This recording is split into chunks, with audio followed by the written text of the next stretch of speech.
Aglaonema, keladi, monstera, janda bolong, calathea adalah nama-nama jenis tanaman hias indoor yang sering kita tanam di rumah. Nah, kebetulan nih di video kali ini saya sedang akan bahas tanaman hias indoor yang sekarang ini lagi booming nih guys. Makanya jangan kemana-mana ya. Don't go anywhere, stay tune terus di channel saya. Oke.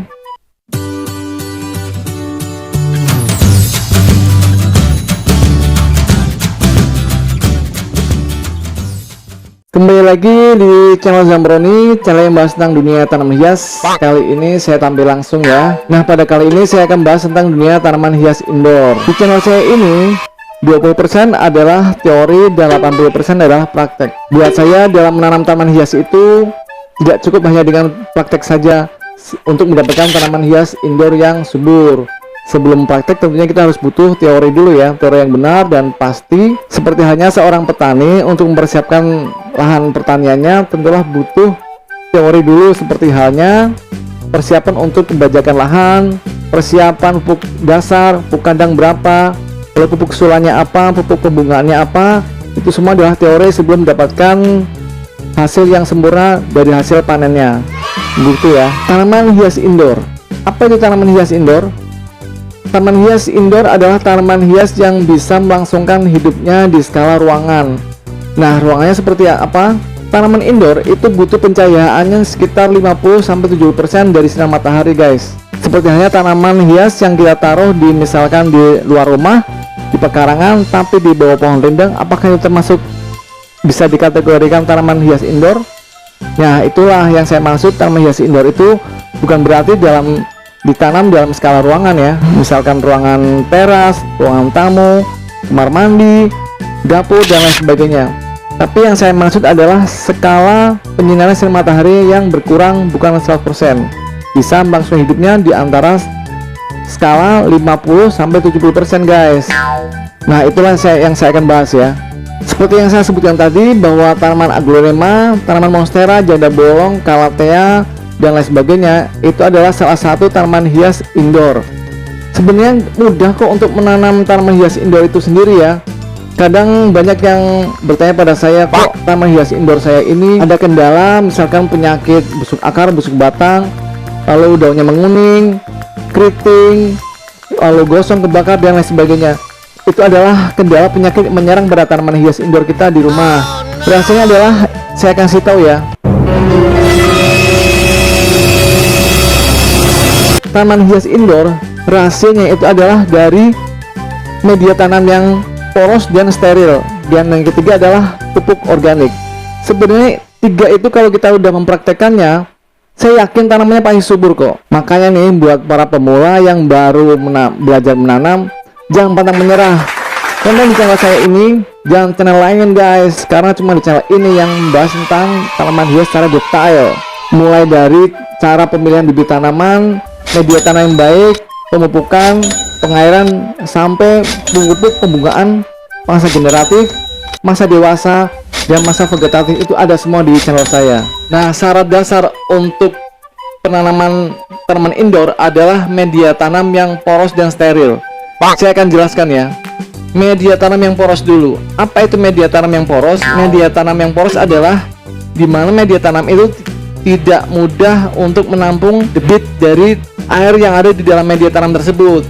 Sebagai contoh, misalkan sekam bakar nih, saya siram dengan air, maka air itu akan cepat keluar dari lubang drainase turun ke bawah, sehingga media tanam tersebut tidak terlalu lembab atau basah.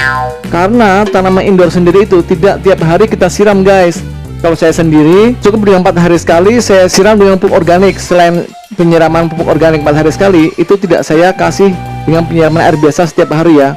Ingat, jangan pernah memberi media tanam yang padat pada tanaman hias indoor kita.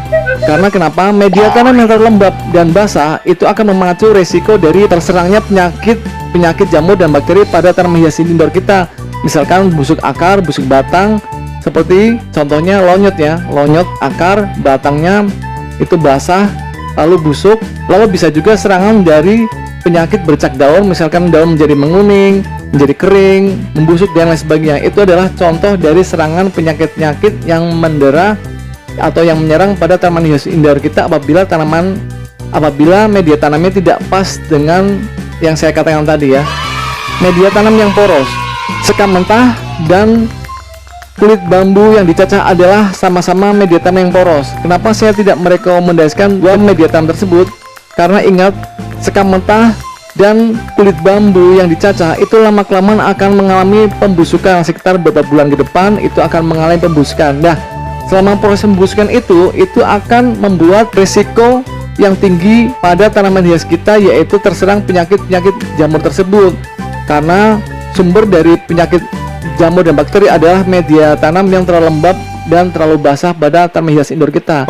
Itu intinya guys. Maka dari itu saya rekomendasikan adalah media tanam yang bukan hanya yang polos tapi juga steril. Sterilnya adalah sekam mentah yang udah dibakar.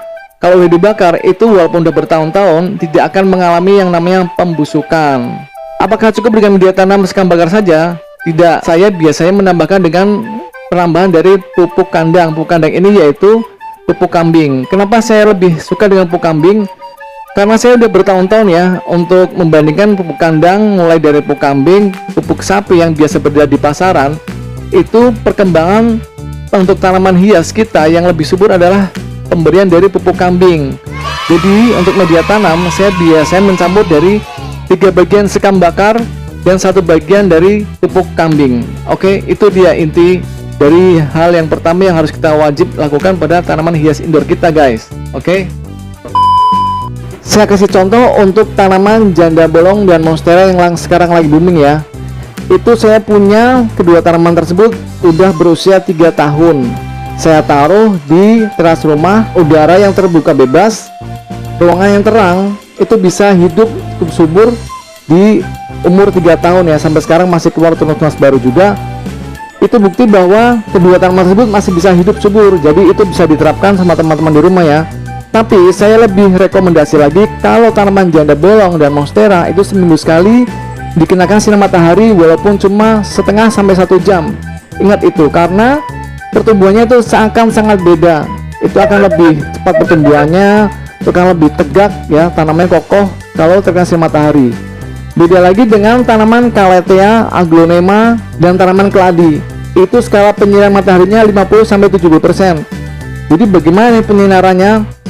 Itu untuk ketiga tanaman tersebut itu lebih baik tiap hari. Ketiga tanaman tersebut rekomendasi saya tiap hari dikenakan sinar matahari pagi sekitar 1 jam ya.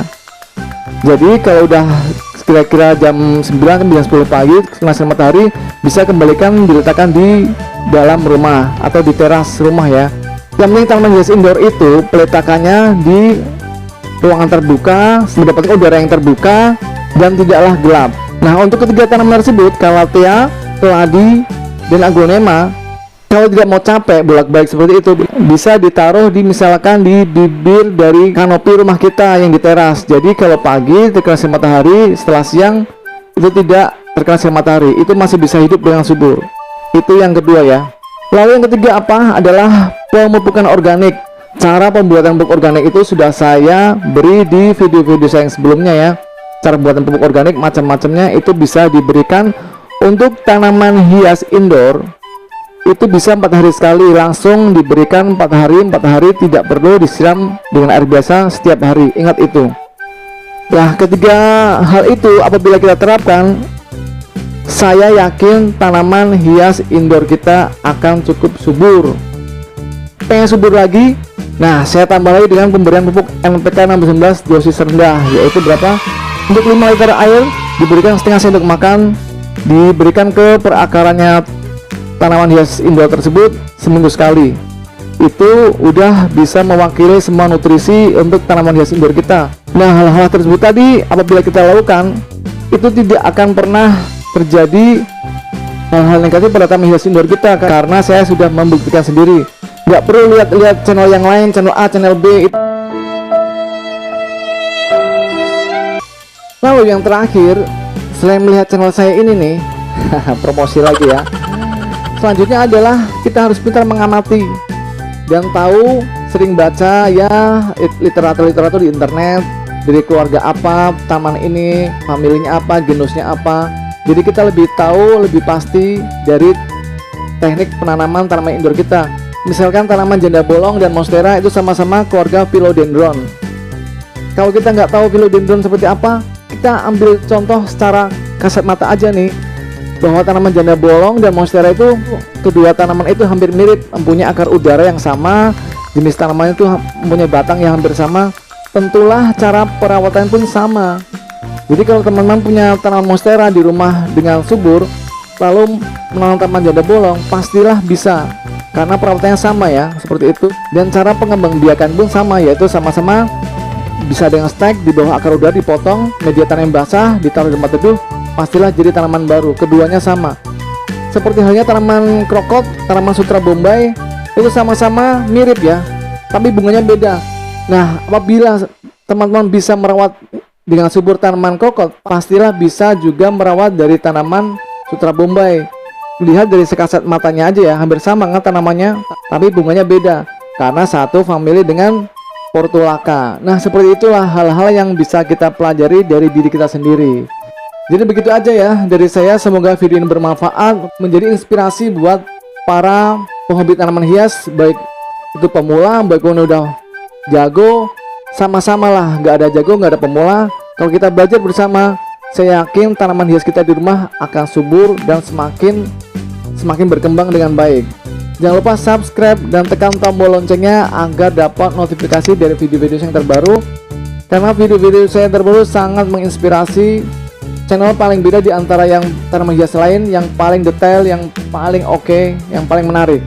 Sampai ketemu di video saya yang selanjutnya. Dah.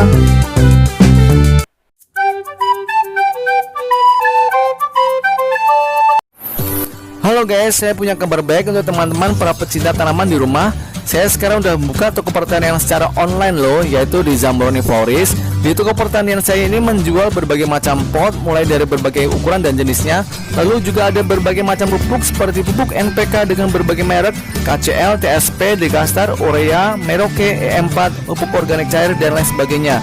Lalu ada juga insektisida, herbisida, fungisida, media tanam yang saya pakai, sampai dengan tanaman hidup seperti tanaman hias, anggrek, mawar, melati dan sebagainya. Lalu juga ada tanaman buah seperti berbagai jenis dari mangga, jeruk, jambu, kelengkeng dan sebagainya.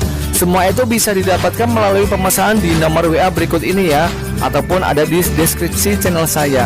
Konsultasinya gratis. Semua barang yang saya jual itu adalah barang-barang berkualitas tinggi dan terbaik. Jangan lupa pesan sekarang ya guys. Kalau mau subscribe channel saya, tekan tombol sebelah kanan saya. Dan kalau mau lihat video-video saya yang lain, ada di sebelah kiri saya. Tonton ya, jangan lupa guys.